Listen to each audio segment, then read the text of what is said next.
From an outsider's perspective, Naser al-Ras may seem like any other new, loving father and husband, but he has a troubled past. A past that he's not afraid of unearthing. I was beaten by many guys. I couldn't count them.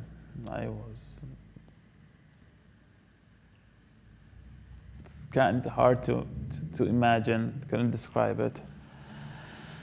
They blindfolded me, they covered my eyes, they took me somewhere in the car.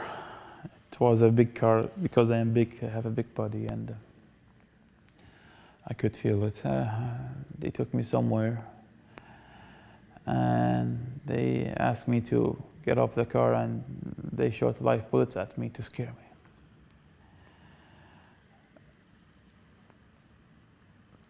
This is like, till now, like when I think about it, it's an unimaginable situation. It cannot be described. People fighting for democratic rights. They, his torturers, were Bahraini security officials who detained al-Ras in 2011 for participating in pro-democracy rallies. Inspired by the Arab Spring, Bahrainis took to the streets demanding basic human rights.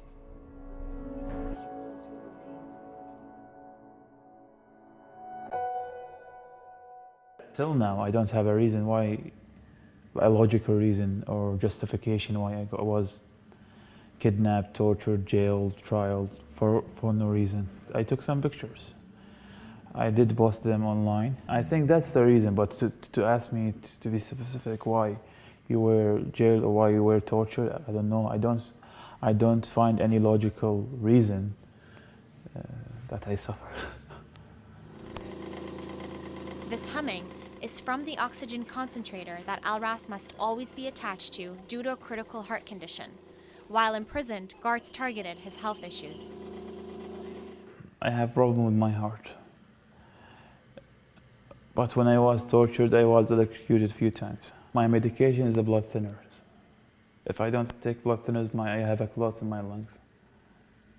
It will turn like a rock inside my lungs. I will die. I'll get a stroke. There's too many possibilities. And they knew about it.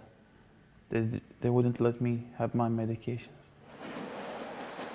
Since his release, al-Ras has enrolled at Carleton University. He says his experience prompted him to study human rights.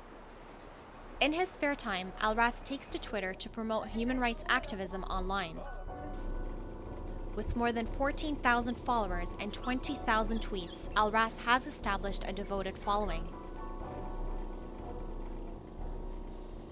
Political repression expert Bill Skidmore says activism can be a positive outlet for victims like al-Ras. It helps a person to find meaning in the world again, because meaning is stripped away. Your life is just radically changed. There has to be a way that it doesn't destroy you, that it can keep destroying you. That's one of the tragedies of torture. Once you're let out, the torture doesn't stop. Despite al-Ras's strong will, his family still faces an uphill battle. I try to understand all of what he has been through. He doesn't like the sun that much. Because he was in jail, there was a light focused on his head all the time.